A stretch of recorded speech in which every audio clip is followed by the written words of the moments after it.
Assalamualaikum warahmatullahi wabarakatuh. Perkenalkan, nama saya Septian Muhammad Fauzi dari jurusan Sistem Informasi. Di video ini saya akan menjawab dari UTS mata kuliah Komunikasi Data dan Jaringan Komputer. Soal yang pertama, bagaimana komunikasi data dalam jaringan komputer? Berikan contohnya. Komunikasi jaringan komputer adalah jaringan telekomunikasi yang memungkinkan antar komputer untuk saling bertukar data. Tujuan dari jaringan komputer adalah agar dapat mencapai tujuannya. Setiap bagian dari jaringan komputer dapat meminta dan memberikan layanan. Ada 4 komponen utama pada jaringan komputer. Yang pertama adalah sender.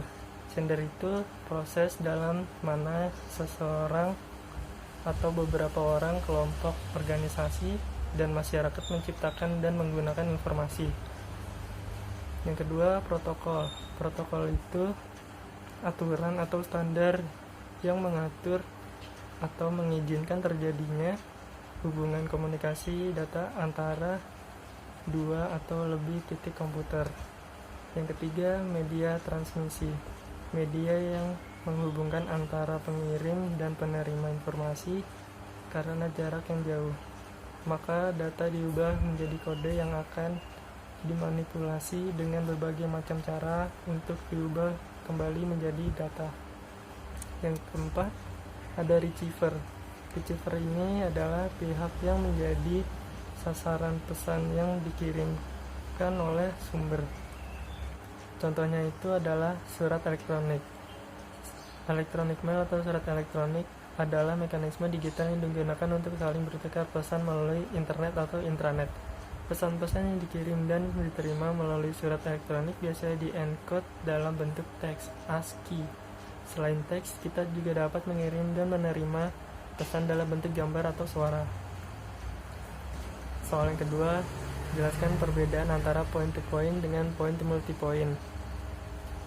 Point-to-point (PTP) adalah salah satu komputer atau perangkat yang disambungkan ke satu perangkat komputer saja, baik menggunakan perangkat wireless maupun menggunakan kabel LAN saja.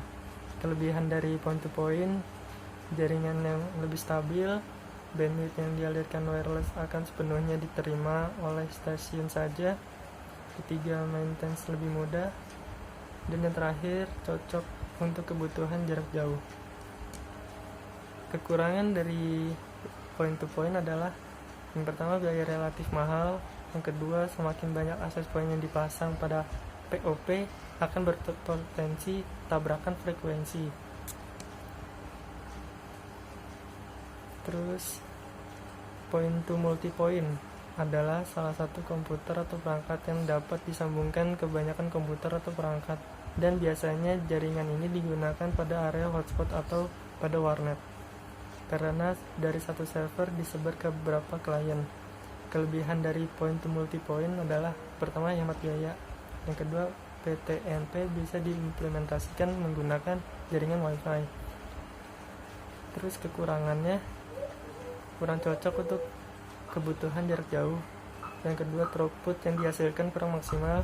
Yang ketiga, bandwidth yang dialirkan akan terbagi-bagi. Soal yang ketiga, OSI memiliki 7 lapisan. Jelaskan serta gambarkan 7 lapisan OSI tersebut. Physical layer. Physical layer berarti itu urutan kalau dari gambar tabel yang paling bawah. Physical layer berarti merupakan lapisan yang berhubungan dengan fisik. Layer physical ini berhubungan erat dengan fungsi persinyalan dan merupakan layer yang paling dekat dengan hardware alias perangkat keras jaringan secara fisik. Yang kedua, layer data link. Layer data link itu di atasnya physical layer dari bawah, merupakan layer kedua dari bawah maksudnya. Pada model referensi OSI layer, pada layer ini data diterima dari network layer berupa paket yang kemudian dienkapsulasi menjadi frame dengan memberikan layer 2 header.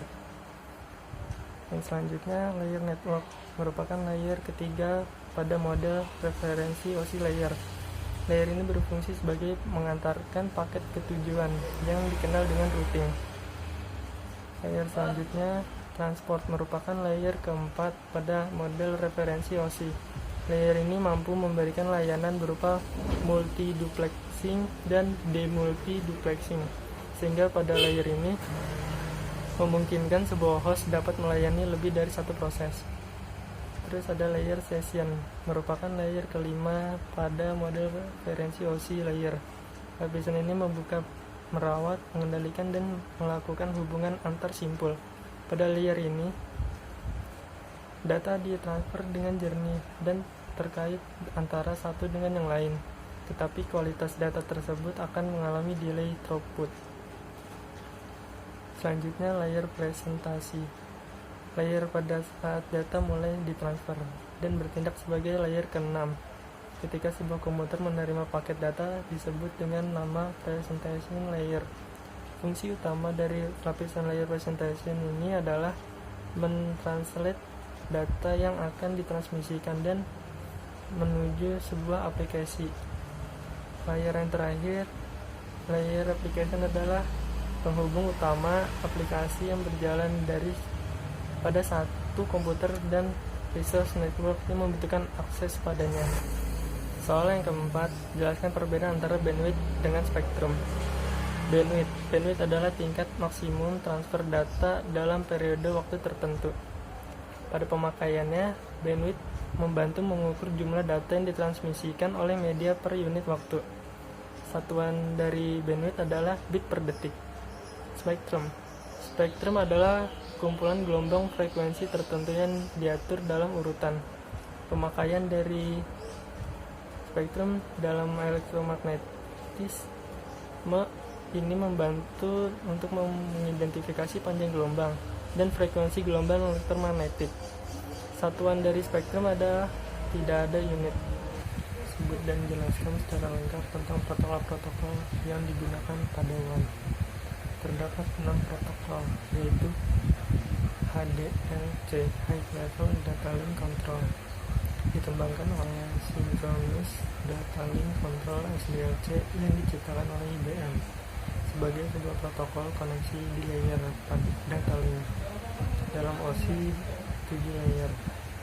Header HDLC tidak membawa identifikasi jenis protokol yang dibawa dalam enkapsulasi HDLC. Karena itu, setiap vendor yang digunakan HDLC memiliki cara mereka sendiri dalam melakukan identifikasi protokol layer network, yang berarti setiap HDLC yang memiliki sebuah vendor bersifat proprietary, yang artinya hanya dapat dipakai dengan perlengkapan buatan mereka sendiri. Yang kedua ada point-to-point. Point-to-point adalah protokol standar industri. Karena semua versi multiprotokol HDLC bersifat proprietary, maka PTP dapat digunakan untuk menciptakan koneksi point-to-point antara perlengkapan dari vendor-vendor yang berbeda. PTP mengizinkan autentikasi dan koneksi multi-link dan dapat berjalan melalui link asinkronus dan non-sinkronus. PTP merupakan protokol yang paling digunakan untuk akses internet dial-up. Yang ketiga ada frame relay. Frame relay ini sebuah protokol enkapsulasi layer data link dengan usaha terbaik dan akses yang dibagi, dan merupakan sebuah standar industri yang melayani beberapa rangkaian virtual dan protokol, diantaranya mekanisme yang berhubungan diciptakan sebagai pengganti dari protokol X25.